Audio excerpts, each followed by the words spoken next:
I don't have anything at the top. I imagine what made, oh, and Arshad's back too. What a day. I imagine what is probably on your minds, but why don't we start there? Well, let's start, just so you don't forget that we are in fact human beings. Let's start with this condition of the Secretary's wife and whether there are any updates on that after the statement that, since the statement that was put out in Glenn's name earlier. There are not, and you all should have seen, and if you have not, we're happy to provide that to any of you, the statement that was issued by Glenn Johnson just about in the last hour, which stated that after conducting tests overnight and this morning, doctors at Massachusetts General Hospital determined that Mrs. Hines Carey is no longer in critical condition. She's undergoing further evaluation, and Secretary of State John Kerry, her son, and other family members remain with her at the hospital in Boston, as they have been since she became ill. As you all know, Mrs. Hines Carey is, of course, a private citizen, though she's married to a public official, and I will not be providing updates from here on her condition, but any updates would come from Glenn Johnson, who is in Boston. So do you know which son it is, or is that something you can't? I don't have that level of detail. Okay. Unless anyone has more questions on that, I'd like to move to Egypt. Please. Okay. So what is the administration's thinking about what the developments, the situation, deteriorating situation on the ground in Egypt? Well, Matt, we remain, of course, deeply concerned by the increasing violence across Egypt and Egypt's dangerous level of political polarization. We strongly condemn any violence as well as any incitement to violence. We express our condolences for those who have been killed and hope those who are wounded recover quickly. We call on the military to use maximum restraint responding to protesters, just as we urge all those demonstrating to do so peacefully. And finally, during this transitional period, which we are in and have been in for the last couple of days, Egypt's stability and democratic political order are, of course, at stake. Our focus is on returning stability to the region, returning that to the country, and we are hopeful that they will be able to emerge from this. That they will be able to emerge from this crisis. We know they will not be able to unless people of the country come together in a nonviolent and inclusive way. So, It might have been helpful if the Egyptian military had exercised maximum restraint last week when it ousted the democratically elected government. Well, Arshad, I would point you to the statement the president made just over the weekend about those steps. Of course, we remain in the same place on that, and our view is in the same place on that, as is the Secretary's. But right now, we're focused on the path forward. And of course, this is an incredibly complex and difficult situation on the ground. You've seen, because we've read out a number of these calls, how engaged the Secretary has been, not just with officials in Egypt, but also with officials in the region who all have a stake. And that just portrays how important we think resolution is here in this case. So you can't address more directly whether it would have been better for the military not to have intervened? Well, I think the president's statement makes pretty clear what our position is on that, and where our focus is here is where we can go moving forward. But since then, President Morsi appears to be under house arrest. Many members of the Muslim Brotherhood have been detained or unaccounted for, and this seems to be part of the reason that there is all this violence right now going on between pro-Morsi supporters and members of the opposition. So do you think right now the actions of the military are contributing to stability or to, actually causing some of the chaos that's going on right now? Well, Elise, I mean, this is a situation where it's very volatile on the ground. There are lots of parties contributing to that volatility. We're, of course, paying very close attention to that and are very engaged within it, both on the ground and here in Washington. And, we have been urging and continue to urge, both publicly and privately, the military to use maximum restraint in how they're behaving. Well, do you see the house arrest of President Morsi, other members of the Muslim Brotherhood, as exercising maximum restraint here? I mean, could you speak to... I understand that you want to leave the president said at the time about what they did with, deposing him, but could you speak to what they're doing right now and whether you think that's in line with what the president called for?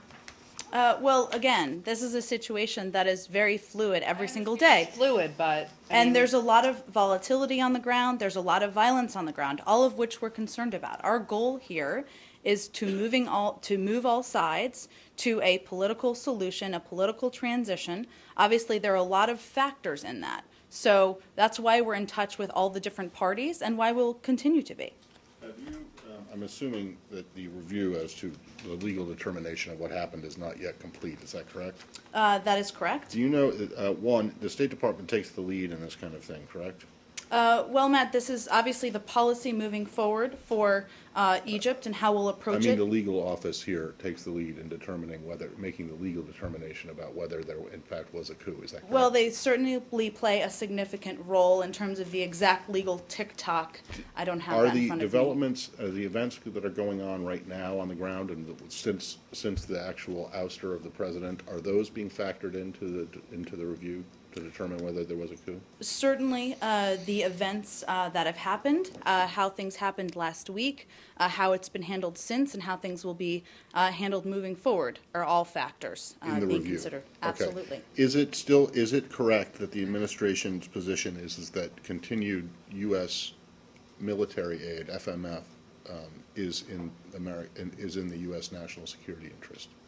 Well, that is why we have provided the aid. Of course, aid and providing that in the future is part of the review, and you're very familiar, as all of you are, with the process and what it would mean if we make certain determinations. Yeah, no, I understand that. I just want to make sure that the administration still believes that it is continuing the assistance to the Egyptian military is a U.S. national security priority. Well, That is- broadly speaking, Matt, yes, Yes, that is okay. why. So we have- second, let me as- just finish, because I think this is an important point you're Mm-hmm. raising.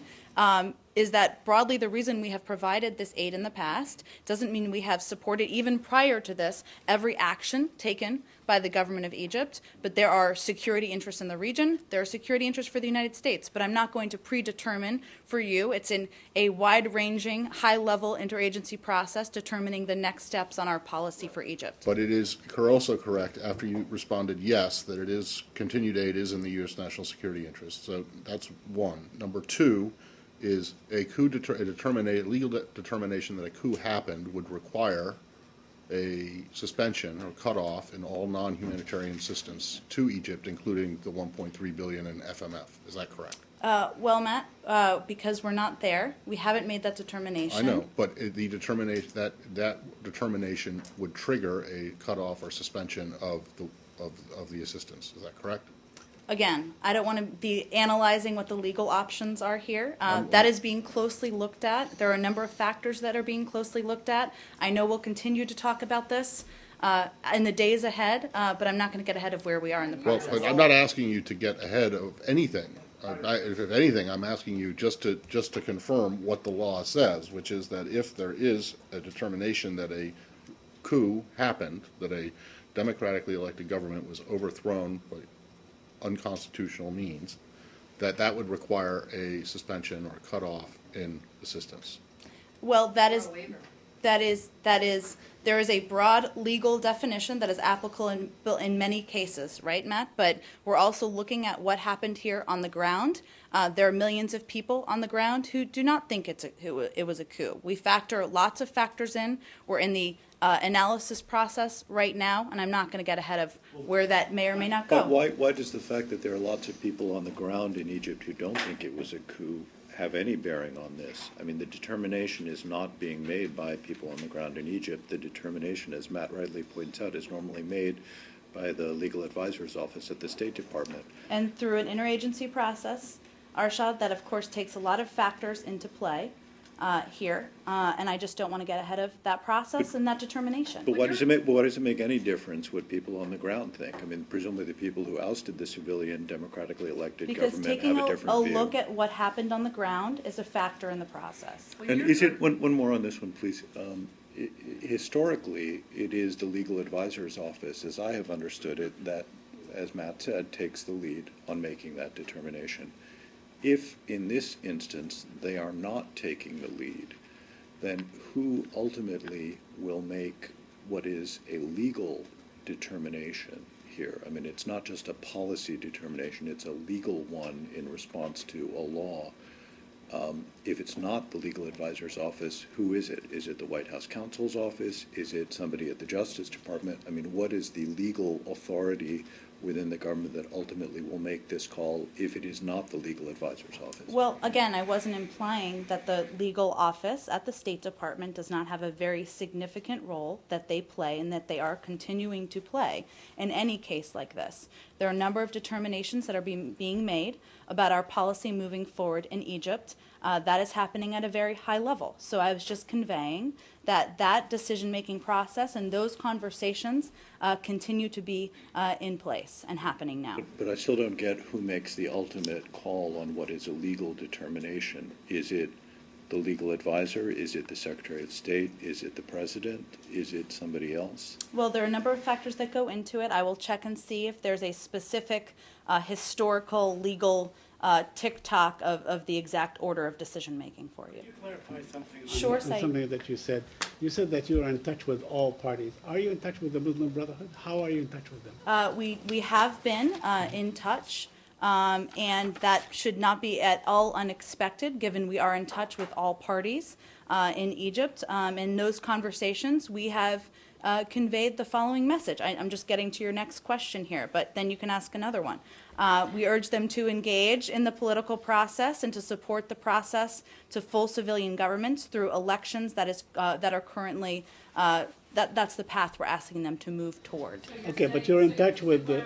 Just to clarify, so when you say that, sorry, Said, when you say that you're engaging them to accept the process towards a To civilian engage transition in of- the political So process. are you asking them to kind of abandon their fight to get Morsi back into power? Or We're- to accept his ouster? That's not a determination for us to make. We're asking them to engage in the process moving forward from here. My, They did engage in the process. They did. And their candidate won. And now their candidate is not the winner. Now their candidate is the loser. And he is the loser because he was ousted by the military. Why should they engage in the process again if they did it the first time and essentially got screwed? Well, I know I said this so many times, people were tired of it on Wednesday, in that a democratic process is not just about casting your ballot. There are other factors in terms of, in addition to that, including how somebody behaves and how they govern. And this is a case where millions of people have spoken in the country. We're not judging that, but again, that's a real factor here. Millions of people spoke when they went to the polls last year, well, whenever, a year ago, and elected President Morsi. It's not his fault that the opposition couldn't get their act together and present a decent candidate or present any, I just don't understand how you can tell them with a straight face to please engage in a democratic process when they won, and now their guy is gone. Well, Why should they, why should they? well, Matt, because obviously... Because you say they No, that's not at all what I was going to say. Millions of people in the country have spoken and have expressed some legitimate grievances, and there's an opportunity moving forward to have folks from the Muslim Brotherhood engage in the process. But millions of people have participated in the democratic process before, and just because some people, millions maybe, were unhappy with that, they took to the streets, and it was not a democratic move that happened. So I just don't understand how the administration expects itself to be taken seriously by the Muslim Brotherhood in particular when you say that you should go back and engage in a process that didn't work out for you the first time. Well, a couple of things here. Mm-hmm. First of all, when you make this legal determination, are you about whether this was a coup? So you are taking into consideration the millions of people that signed this petition and called for him to be removed from power. Is that right? Well, there are a number of factors that are taken in. There are very significant consequences, I think, as everybody is aware, that go along with this determination. And certainly it is relevant that this is a highly charged issue for tens of millions of Egyptians who have differing views about what happened. But we're going to take the time necessary. I know it feels urgent right now. It certainly is. I'm But these not- determinations take time. I'm not saying, I mean, is it relevant that it's an emotionally charged issue, or is it relevant that millions of people, 22 million, if I'm correct, signed a petition that called for him, for the military to take him from power? I mean, is that relevant to your determination of whether this was, a democratic act or not? Again, certainly there are lots of factors that are taken into consideration here at a very high level, and those conversations are ongoing. Is that one of them then? Well, certainly what's happened on the ground, where we are now, and how it's handled moving forward are all factors. When you are talking to the military about exercising restraint, are you urging them to release President Morsi and other members of the Muslim Brotherhood from house arrest? We're not taking positions on specific cases. Of course, we have been very publicly and privately expressing concern about arbitrary arrests, but beyond that, we're not taking positions on individuals. We know this will be this will be looked into over the course, and there'll be a process for doing that. Can I go back to my question, please? Who is talking to who with the Muslim Brotherhood?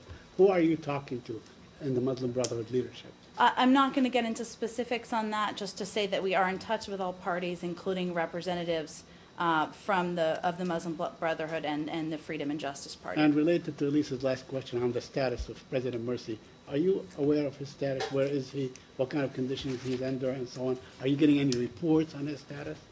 I just don't have any update on that. We have not, of course, been in touch with him that I'm aware of since he was arrested last week. Do you call the Egyptian military to release him, like some other leaders did over the weekend? I think I just answered that question when Elise asked it. Go ahead. Excuse me. Why not? Because we're not taking positions on specific cases. I understand that he has been the president, was the president, and that is a unique case. But again, I don't have a specific position on each case from the U.S. government. But it's not on each case. It's on the case of the democratically elected president of the country. It seems to me to be odd that you would not wish to take a position when the democratically elected, odd to say the least, when the democratically elected president of a country is removed from power. So can you explain to me how you justify not taking a position on this specific case?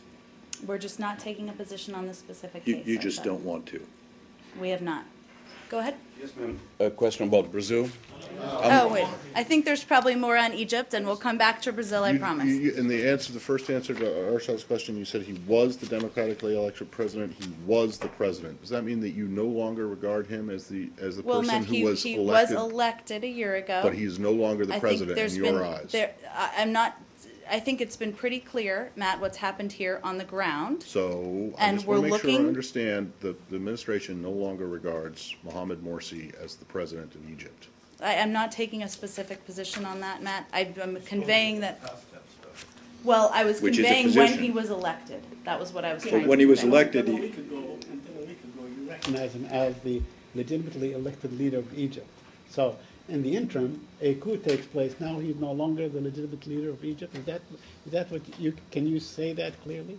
Well, again, this is a situation where we are taking a very close look at what's happened on the ground. I understand the great level of interest in this. It's only a couple of days old. There are ongoing conversations at a very high level here in the government.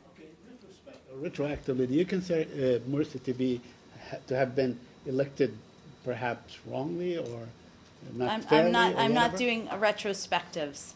I think we spoke on the election at the time. I don't have anything new for you on that. Obviously, we're focused on where things are now and where we can go moving forward. Who's in charge in Egypt right now then? Well, I think, as you know, there's an interim government. There are a number of players that's being worked through. Part of the Secretary's focus over the weekend has been continuing to encourage a move towards that transitional government and towards elections. But again, it's a very fluid situation on the ground. There's an interim president. I don't think they've agreed on the government yet as such. That's true. It's still being determined. So who For- is the secretary? Who is his counterpart that the secretary can talk to within that? Well, he's been in touch structure? with a number of officials there that we read out over the course of the weekend. No, I don't. Sorry, I missed it. Who did he talk to over the weekend? Let's see. I mean, I'm happy to provide you of the list that we sent out broadly. He spoke with, I mean, he was on the phone for dozens of hours, I would say, over the course of the weekend. Albarda, he spoke with a number of times over the course. He also spoke with leaders in the region. Obviously, as I mentioned at the top, there's a great stake for good reason from leaders like the Qataris and the Emiratis, who he spoke with. And I'll get you the rest of the list, Joe, afterwards, just so you have. Contacts. I mean, as much as I remember, this press release or the statement was released at the end of Saturday, and almost now 48 hours The passed. secretary's statement and the president. And Yes, and then the first one, which was about the contacts. Any new contacts was done yesterday or today? I have any. He Because was on, this one that you mentioned was released on Saturday. It So was? Yeah. It was. He was in touch with a number of those same officials yesterday as well. The other question is related to be in touch with the different parties, especially Muslim Brotherhood, and it was reported today in the New York Times that there are contacts with the Muslim Brotherhood, whatever leadership, if I can say, because most of them, they are under house arrest or they are not there anymore. They are hiding. What kind of contacts were done in order to, as specifically was said in the New York Times story, to accept the reality, which is whatever is the status quo now? Can you confirm or deny this report or this activity in general? Well, I think I just confirmed earlier that we have had officials in touch with members of the Muslim Brotherhood, and I conveyed what message we're sending during those conversations. Correct, the last conversation anyone had with Morsi from the U.S. side was the president's on late Monday, a week ago. Is that correct, or do you know of I'd any have to double contact? check on that, Matt. I'm not aware of another one, but I'm happy to check on that for all of you.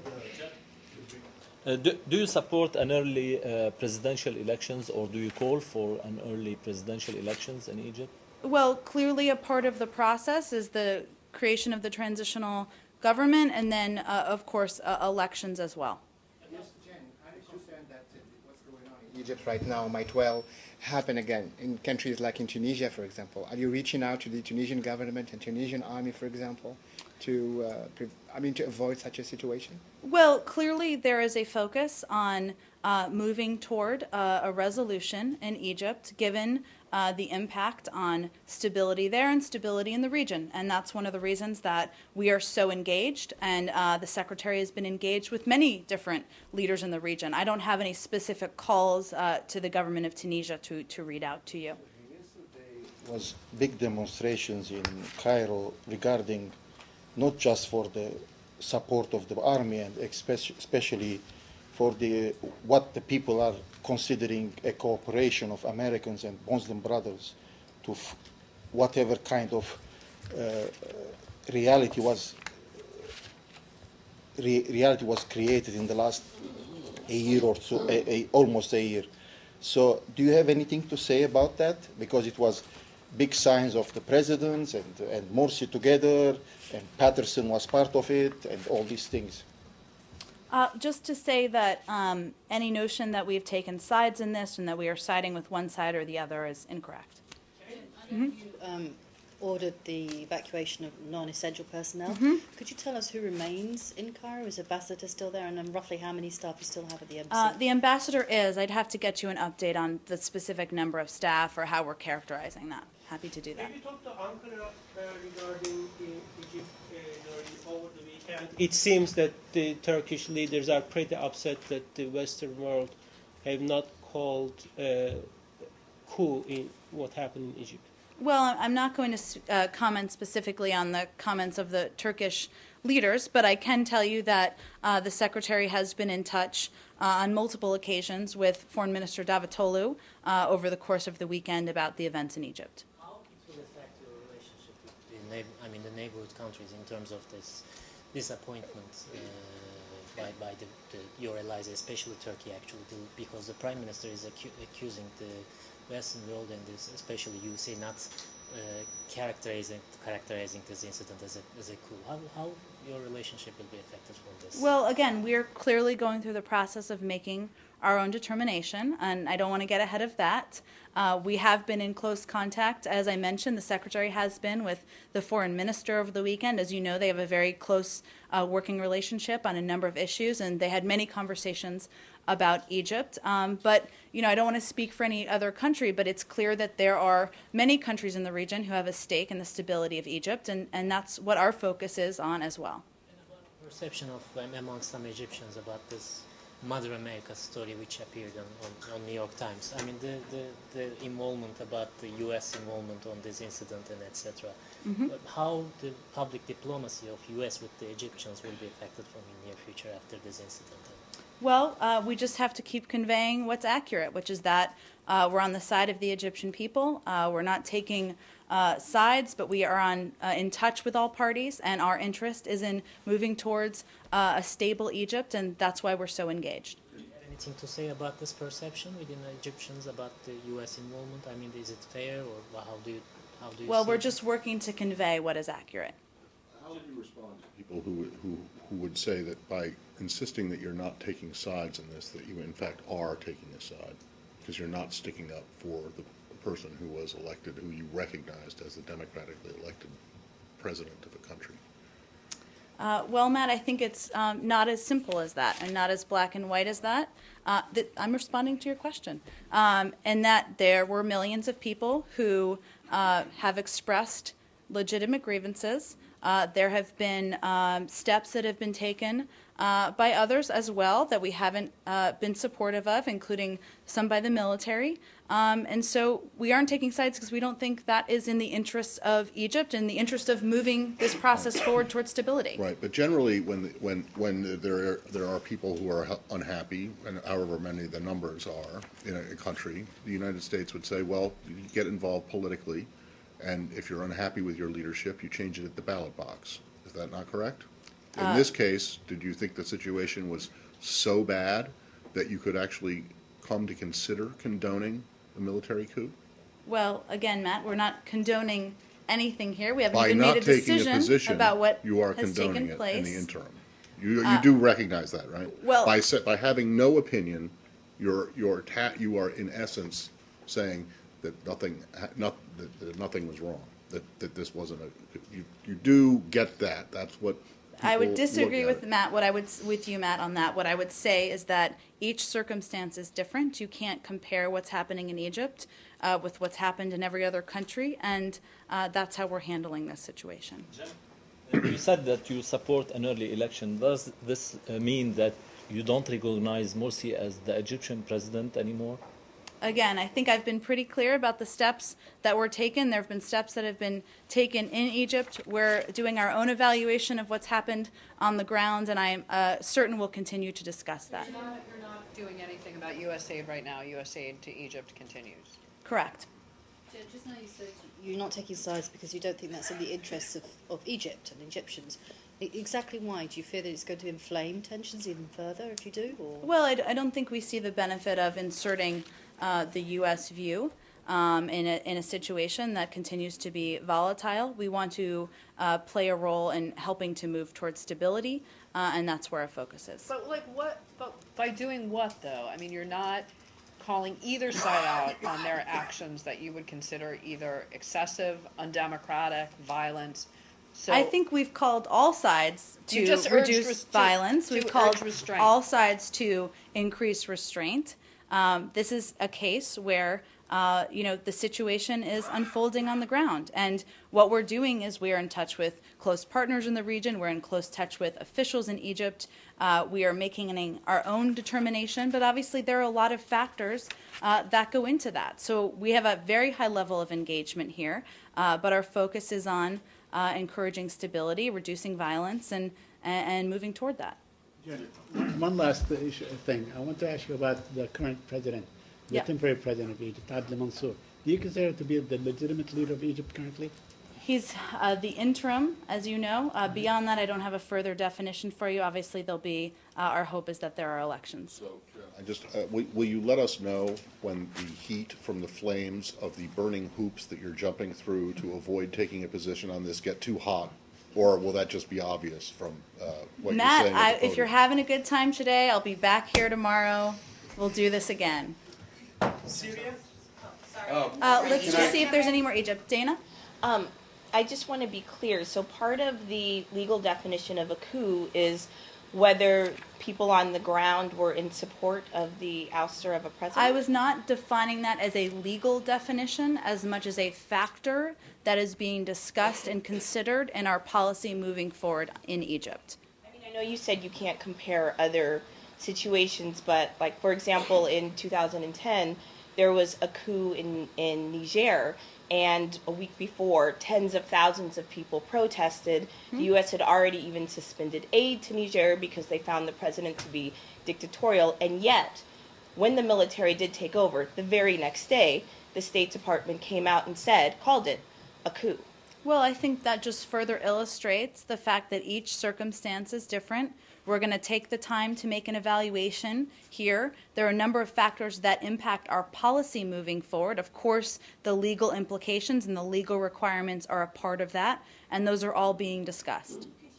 Do you think that you could provide us with, some talking points or some of the actual standards that determine whether whether something is a situation is labeled a coup or not? Is there like a list? Are there standards that are held to as this determination is being made? Is that something you can provide to us? If there is a legal definition to provide, I'm happy to provide that. I will see what we have. I think there is like Article 507. I mean, it's well defined. You can find it. Saeed, are you a lawyer on the side? No, I'm just saying. Statement saying that while he understood that this was done with the acquiescence of millions of Egyptians, that he can only conclude that this was a coup in which the military played a decisive role, and that current U.S. law is very clear about the implications of foreign aid, and he calls for a withdrawal of U.S. aid.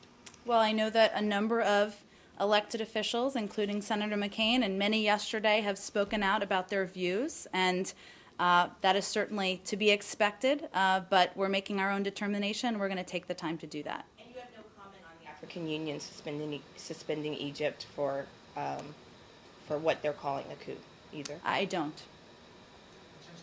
Any more on Egypt? Okay. Is it your view that the law on suspending aid, if the legal determination of a coup is made, is able to be interpreted? That it can be, interpreted is not the right word. That it is open to interpretation. Well, that it is possible under the law that if a democratically elected president is removed by a military in an unconstitutional manner, it might not meet the standard, the legal standard. Well, Matt, let me just be very clear that our focus is absolutely on abiding by the law. That is being analyzed and looked at right now.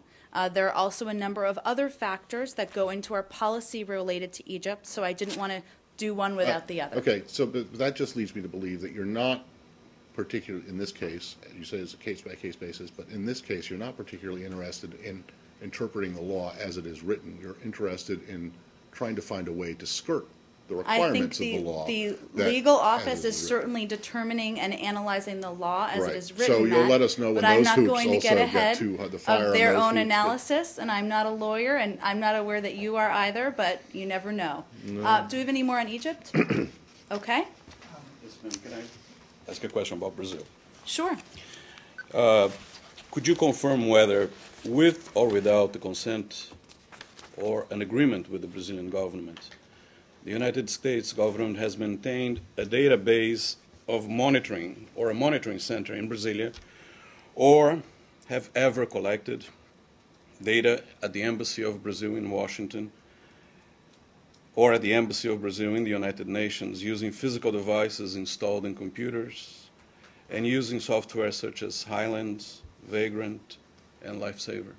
Well, as has been our policy, we're not going to comment publicly on every specific alleged intelligence activity. As a matter of policy, We have been clear that the United States does gather foreign intelligence of the type gathered by all nations. I can tell you that we have spoken with Brazilian officials regarding these allegations.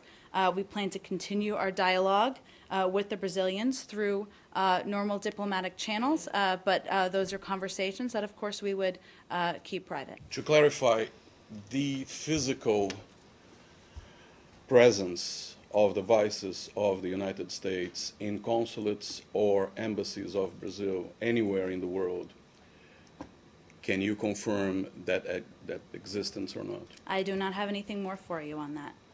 Go ahead. Follow up on Latin America, on Sure. Mr. Snowden. It's to Brazil. Oh, okay. Go ahead. Yes. I wonder regarding the reaction of Brazilian officials, among them the Minister of Foreign Relations, Antônio Patriota. I wonder to know how much this issue can contaminate the visit of President Dilma Rousseff to United States in October. Well, clearly, as I mentioned, we've been already in touch with Brazilian authorities regarding these allegations, and we're planning to continue that dialogue.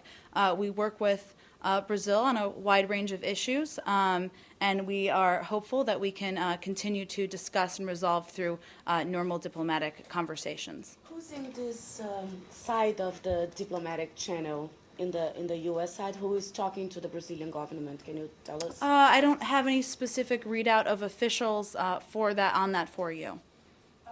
Secretary Kerry has talked with Minister Antônio Patriota, or? Not that I'm aware of in recent days. I'm happy to check on that for you and see if there has been a call I'm just not aware of. Is that the first time that the United States have faced this sort of queries from Brazil, the sort of clarifying requests from Brazil? I'd leave that to you to determine historically if this has been an issue in the past, but obviously this is a unique case. We all know the history here. We're in close contact, and we'll continue those conversations. Since 2001, has Brazil agreed to collaborate with the United States in data mining or I data just don't have recording? anything more on this for you. No, Hold on, let's finish on Brazil and then we can go to you next, if that's Actually, okay. it's on Venezuela. Oh, okay. Okay, it is regarding Mr. Snowden. As you probably are aware, that Mr. Snowden has been granted asylum. Venezuela has granted asylum to Mr. Snowden, among 2 other countries in Latin America. I was wondering if you have any reaction on that, or if this is going to have any impact, considering that the U.S. and Venezuela are trying to work on the bilateral relation. So let me say first that, of course, as in all of our communications with foreign governments regarding Mr. Snowden, we have advised the government of Venezuela of the felony charges against him and urged that he should not be allowed to proceed in any further international travel other than is necessary to return him to the United States. We've had our differences with Venezuela on some issues, but we've also been able to work together on some, and this is a case where, as someone who's facing felony charges, we're hopeful that any government involved would take that into account and support his return to the United States. As you know, this is all, at this point, a hypothetical, given he still remains in the transit room, if that's the right term, in the airport in Moscow. Is it your determination that in order for him, that he is physically unable to make it from Russia to Venezuela or Bolivia or one of those countries without having to refuel through a third country that wouldn't necessarily provide him with that wouldn't agree would agree to extradite him? Well, it's speculating a few steps down the path here, because obviously we know that he would need to transfer somewhere out of there. We've been very clear to governments across the board of our desire to have Mr. Snowden return to the United States. I don't think there's any secret of that. In terms of the paths or steps, I mean, you'd have to either look at the airport maps or talk to the various governments that could be the options. So where do things stand right now in terms of, is your kind of, I know you're casting a wide net and countries not to admit him or to extradite him and not to give him asylum, but like where is kind of the front line of your diplomacy right now? Is this with Russia to try and urge them to send him back, or? Well, I don't want to get into too many levels of specifics here, but obviously we have been in touch with a wide range of officials. It's no secret where he is located now. We agree with the comments of President Putin last week that we wouldn't want this to impact our relationships. We certainly feel that any country granting asylum to Mr. Snowden would create grave difficulties in our bilateral relationship, and that's a message that we've conveyed publicly and, of course, privately in conversations as well. Specifically on Venezuela, you said we've had our disagreements with Venezuela, but we have been able to cooperate on some issues. Is that what you said? I did. Can you name one issue since the election of Chavez that the United States and Venezuela have cooperated on? Well, Matt, I think I was making a broad point there and In other making a words, point about the fact that the no. Secretary also, let me finish, the Secretary also had a meeting, as you know, Yes. with the Foreign Minister. That was a potential opening. We're not getting ahead of where we are, but of course, we would look closely, and it would certainly impact our bilateral relationship if any country, including Venezuela, were to grant him asylum. Right. No, I just want to know, so you would point to the meeting that would happen in Guatemala as a sign of cooperation, as one of the few areas of cooperation between Venezuela and the United States since President Chavez was elected. I realize this is now President Maduro. Yes. But I'm asking you if you would say that that's evidence of cooperation, a meeting. Well, Matt, I think what we're looking to do is re-step our relationship here. That's where we were hopeful to go. And this would be a problem. This would be a problem, absolutely. Jen, can I ask, Kommersant Daily in Russia is reporting today that, quoting State Department sources, that the Putin administration has been told that if this is not resolved by September, this could threaten a potential state visit by President Obama. I believe the White House disputed that this weekend. I would point you to them for any specific comment on that. I don't think they did, because my White House colleague said that he wasn't getting any information from the White Well, House. I would point you to them for any comments on that specifically. But I mean, is there any knowledge in the State Department that this would be the case? None that I'm aware of. Can I make a follow-up on what you said regarding that you have told Venezuela about the inconvenience of granted asylum to Mr. Snowden? And just to be clear, it's broadly any country where he could it's move not through transit. specifically to Venezuela. It so is any country where he may be moving in transit, where he could end up, and certainly any country that were to grant asylum that could have an impact, of course, on our bilateral relationship. But you haven't been in touch with Venezuela or with any government official in that regard? Well, I know we've communicated that publicly. I'm not aware of the most recent private calls or private conversations. Because I wanted to know if it's with the new person, the Charge d'Affaires, who is coming to Washington, did you make that specific request to him, or I'd have to check on the channel for you and see if that's something we can share more details on. On that, do you know if there's been a second meeting between Roberta Jacobson and Venezuelans? Has the rapprochement gone Sure, Matt. I'm not aware. I'd have to check on that for you as well. I can follow up on the question of the Mr. Snowden. There seems to be an indication that the Russian government is giving its blessing to his going to Venezuela. Will there be an effort by the United States and its allies to deny passage to any airplane that will carry him there? I'm not going to speak to that. Of course, our position here is very clear. I don't think there's any secret that we would like to see him returned. We've communicated that publicly and privately to any area where he may be stopping in transit, any area where he could possibly end up. So it's hard for me to see where there would be anybody who'd be confused about where we stand. So just to put a fine point on it, you don't want to characterize the lengths that the United States government would go to prevent Mr. Snowden from going to get asylum in Venezuela or any other country. I'm not going to speculate on that. It's purely a hypothetical. You could see, though, where leaders feel that especially in Latin America, when you see what happened with the president of Bolivia's plane and all the speculation that that the U.S. was involved in getting it, forcing it to land and being checked for, whether he was on it.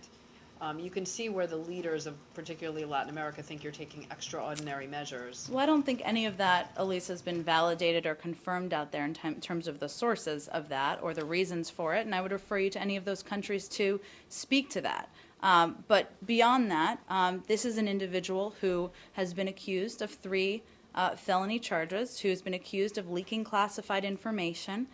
We've been clear we would like to see him returned, and I don't think it should come as a surprise that if he were granted asylum, that would impact our bilateral relationship. So does this issue of Mr. Snowden kind of supersede all other interests that you have with any of these countries? Certainly not. Certainly not. This is an issue where, again, we've been very clear where we stand, but we work with all of these countries, on a range of different issues. It's different from country to country. But, the Secretary met with Foreign Minister Lavrov, as you know, just maybe 10 days ago, and this was an issue that was discussed briefly, but the thrust of their conversation was on Syria. Was it a lesson? Maybe it's just time is taking longer than I thought. So, that is a good example, but there are countless examples, country by country, on all the issues we work together on. Does the U.S. condemn explicitly that what happened with the Bolivian president? It is because tomorrow is going to be a meeting at the OIS to discuss specifically what happened with the Bolivian president. So what will be the U.S. position on that? I would just refer you to any of the countries there who were involved, France, Spain, Italy, Portugal, for any further comments on that. It's been reported that Snowden has obtained a second passport. Have you heard about this? I don't have anything on that for you. I haven't actually heard that. Is there a concern by the State Department that the question of Snowden here is providing as Chairman Rogers and Senator Menendez said, a way for the Latin American nations to get back at the United States because of its supposedly mining of information in Latin America?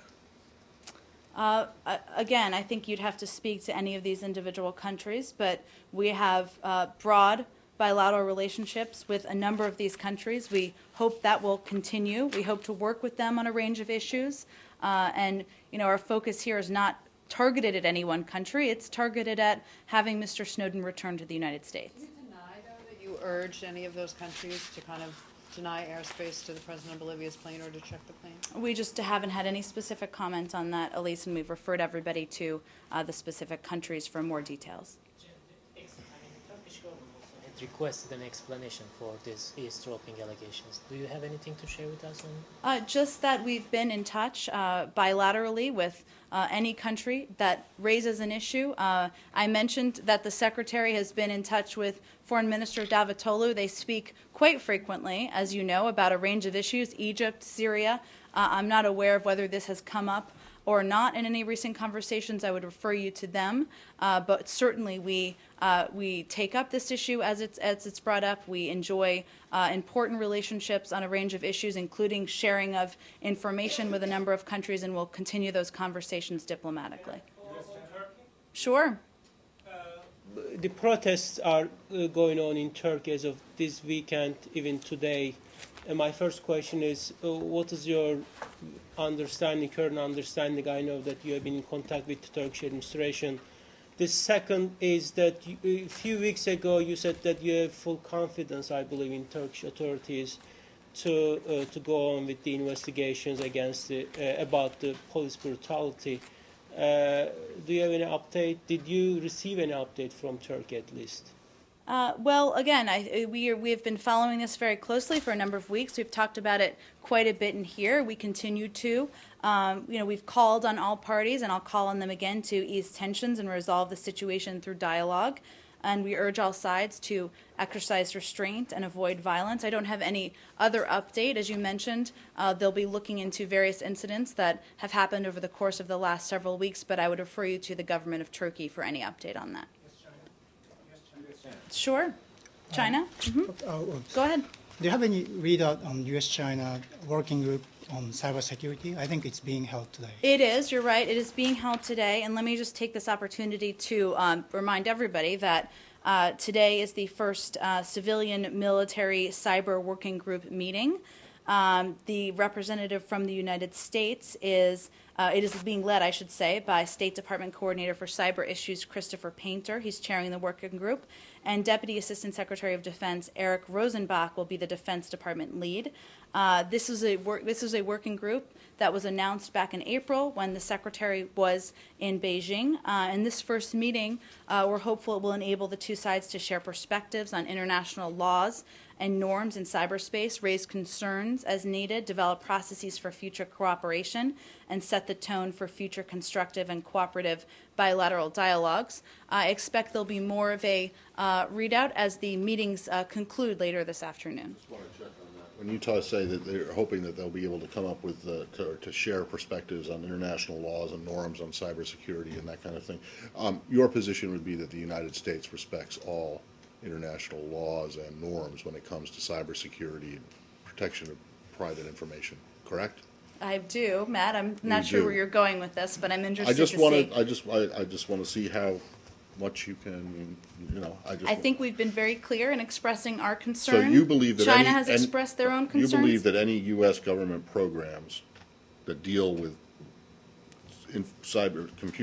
computers, cyber information, comply with existing international laws and regulations and fit the international norms. Is that correct?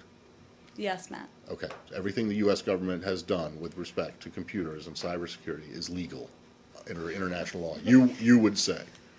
The administration believes Matt, do you have any specific program questions or specific? No, I just want to know that the administration's position is that it has respected all relevant international laws and norms when it comes to computer security and cybersecurity. Well, Matt, I think we've differentiated. This is a relevant point here as you look at me. We've differentiated here between our concerns we've had about steps taken by China as it relates to economic data, data threatening infrastructure. That's a concern I'm certain will be raised during these meetings. And that's the purpose of the cyber working group. But the administration does not believe that it has violated laws or international laws or norms as it relates to cybersecurity with this data mining that's been going on. I'm not going to speak to all of our different programs, Matt, but I'm not aware of the any administration violation. is not breaking. Your position is that the administration is not breaking any international laws when it comes to computer security. Is that correct? All right. From the Okay, go ahead. One more on U.S.-China. Could you characterize that meeting more? Are you going to figure out some rules, or just exchange both viewpoint of the cyber issue? Or? Well, again, as I mentioned at the end there's going to be more of a readout. I know we're going to be doing a backgrounder later this afternoon on the SNED meetings, and I expect a readout of the working group meetings today will be a part of that, and they can give you more of an overview and understanding of what was discussed and where they landed. Is that just a one day today? The working group just meets for one day, or are they meeting for over? I believe it's today, focused on today. Of course, this is an issue which will be continued to be discussed. Tomorrow, I think you have also the security dialogue between U.S. and China. Cyber issue going to be topics? It is one of the issues I'm certain will be in the docket of issues discussed. Obviously, understandably, the Secretary is with his wife at the moment. Has any determination been made yet who will lead the main U.S. to China strategic dialogue if he's unable to be in Washington? Well, we're making determinations as it relates to a schedule kind of day by day here. We haven't made any determinations that have changed his schedule yet for later this week. If we do, we will, of course, communicate that with all of you as well as what would happen in his place, but that's ahead of where we are currently. Okay, thank you. Just one more. Oh, one more on China. Go ahead. Yes. Is that correct? Snowden's allegation on the U.S. hacks on Chinese computer is going to complicate your cyber dialogue with China? Well, again, I'm not going to validate the range of accusations being made by Mr. Snowden. I will say that, of course, this is an open conversation, and the U.S. will raise our own concerns, and certainly I would send you to the Chinese for them to talk about what their concerns may be. Sure. Do you have any comment on the election of Mr. Jarbat to head the National Coalition? I Syrian do. National Coalition? And I believe we put something out yesterday too, but let me reiterate that here. That's just, you're just going to repeat what you said yesterday? Well, Or well, what? I'm sure we'll have a dialogue here with questions, but I may start there. We welcome the July 6th election of Syrian Coalition President Jarba and look forward to working with him and with his team. We hope to make progress together to prevent the total collapse of Syria into chaos and the push to rebuild the social fabric. And we look to him and the new leaders to reach out to all Syrian communities and bring greater unity of purpose and further organization to the coalition as the legitimate representatives of the Syrian people. Are you aware of Mr. Jarba's reputation as an obstinate and a hardliner who is not even well-liked by other members of the opposition? Again, he is somebody who has been elected by the opposition. We're going to be working with him, and we're eager to do that. Do you On believe? the resignation of the Prime Minister, though, Hassan Hito, which came almost directly afterwards. I don't have anything specific for you on that. I know I saw the reports as well. Obviously, there's been a transition in the leadership, or they're going through a transition in the leadership, I should say, of the opposition. So. This is going to hinder the efforts, America's efforts to work with the opposition towards a cohesive body, which can then go into some kind of negotiation in Geneva. We don't expect that it will. Obviously, the election of the coalition president was an important step forward. Obviously, there's more that they need to do, but we felt that was an important step and is a positive sign. So you said you wanted to work with them to help or to prevent the collapse of Syria into total chaos? Exactly where do you think Syria is now? If it's not total chaos, but you think it could go that way? Well, Matt, we've been very clear about our concerns about what's happening on the ground in Syria. You would not describe it as total chaos now. We are hopeful that the new coalition president and the rest of the leadership will be partners working with us and moving towards a transition. Sergeant, but I just want are you aware of his statement against any negotiation with the regime? Mr. Jarba? We have seen that statement, of course, and our objective, as you know, is of course to move towards a political solution and a political transition in resolving this crisis. We've talked a bit in here about the number of factors that will go into bringing all sides to the table, and since the ground game is, of course, among the ground situation, I should say, is among the factors that will guide the opposition's participation in the Geneva conference, which they are a key participant. We will continue to consult closely with them and with others in determining the best time to have the conference. So yes, of course, we've seen the comments, and we're going to continue to discuss and work with them. I have a new topic. Okay. Syria. Okay. Also, similarly, I wondered if you've seen the reports that the Ba'ath Party's had some kind of reorganisation and ousted Farooq al-Shahar from the Ba'ath Party leadership, although he's staying as vice president. He seems to be one of the few, if not the only, person within the Ba'ath Party that have been calling for some kind of political resolution to the conflict. Again, the same question, I guess. Is this going to hinder your attempts to build some kind of reconciliation between the two sides? Well, we have, of course, seen the reports of the cabinet reshuffle in the ruling Ba'ath Party. As we've said many times before, we don't recognize the legitimacy of Assad, the legitimacy of his regime.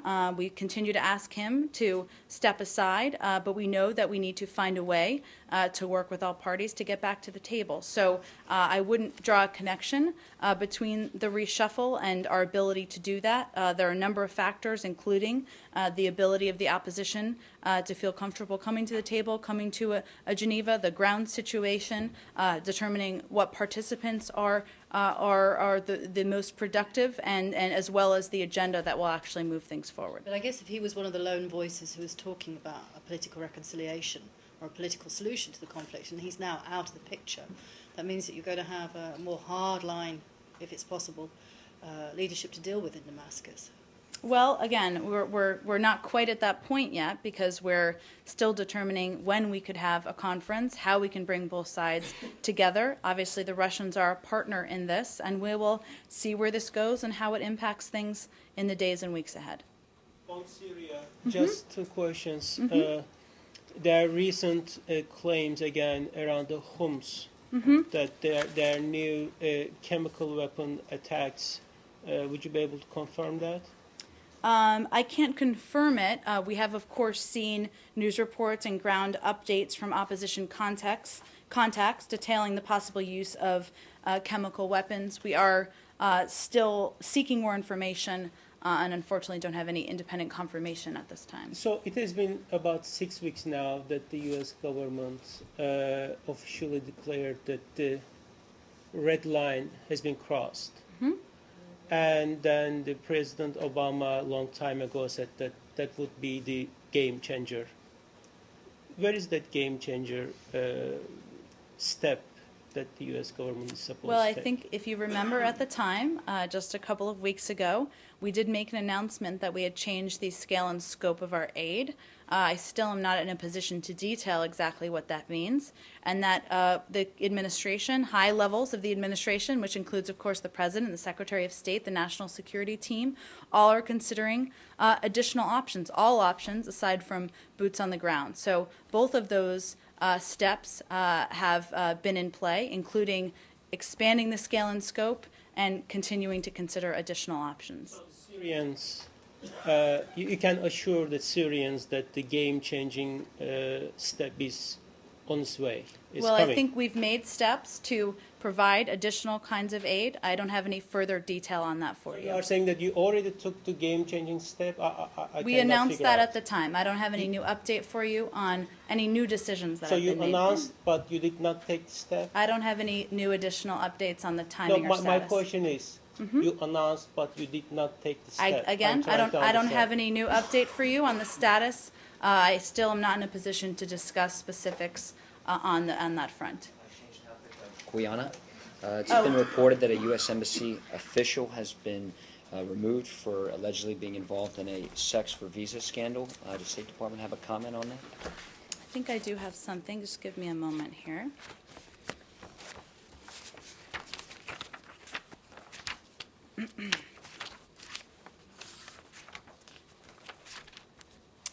Well, we are aware of the allegations of improprieties relating to a consular officer formerly assigned to Georgetown, Guyana.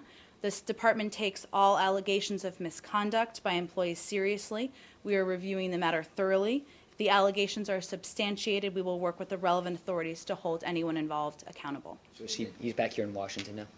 I don't have an update on their location. Elise? The report also says that this gentleman is currently been suspended or has been relieved of his actual duties while this matter has been investigated. I don't have any further update on it for all of you. I'm happy to check on that and see if there's anything else that I'm able to provide. Recently withdrawn from normal duties pending completion of an official investigation. Okay, I'm happy to check on that. Catherine? New topic? Sure. Pakistan, they compiled a report and did reports, a 300-page report, the Abbottabad Commission, about the OBL raid and the aftermath and how he could have been in the country for so long. Was the report shared with the United States at any point, or do you have a comment on it? It also called the unilateral military action an act of war. I'd have to check on that for you. I've seen, of course, the reports, but I just don't have anything new or any further comment on it. Small one on Singapore. Back in May, the Singaporean authorities announced plans for new regulation of internet or news websites. Today, a group of U.S.-based internet companies, Facebook, eBay, Yahoo, and Google, essentially criticized that decision. Does the U.S. government have any position on those regulations, and in particular on the one that I believe would require websites to take down any news story which the Singaporean government deemed to be unacceptable within 24 hours? Well, we are deeply concerned by the new restrictive Singaporean policy requiring the licensing of news websites. We raise internet freedom regularly in bilateral and multilateral dialogues with foreign governments, including Singapore. We urge Singapore to ensure that freedom of expression is protected in accordance with its international obligations and commitments, We closely monitor and often speak out, as you all know, on both internet freedom and media freedom throughout the world. This case is no different, and we are concerned, of course, to see Singapore applying press restrictions to the online world. Can you assure us that the reason that you push for internet freedom and that kind of thing in all these countries around the world isn't to make it easier for this government to listen in and let people? I want to make No? sure that the AP and Reuters stories are available to all the people of Thank Singapore. you. I've got a small one on Cambodia. Opposition leader Sam Rainsy says he's going to go back. Do you have anything facing arrest? I think Yeah, that I he think does. I do have something on that. Let me see here.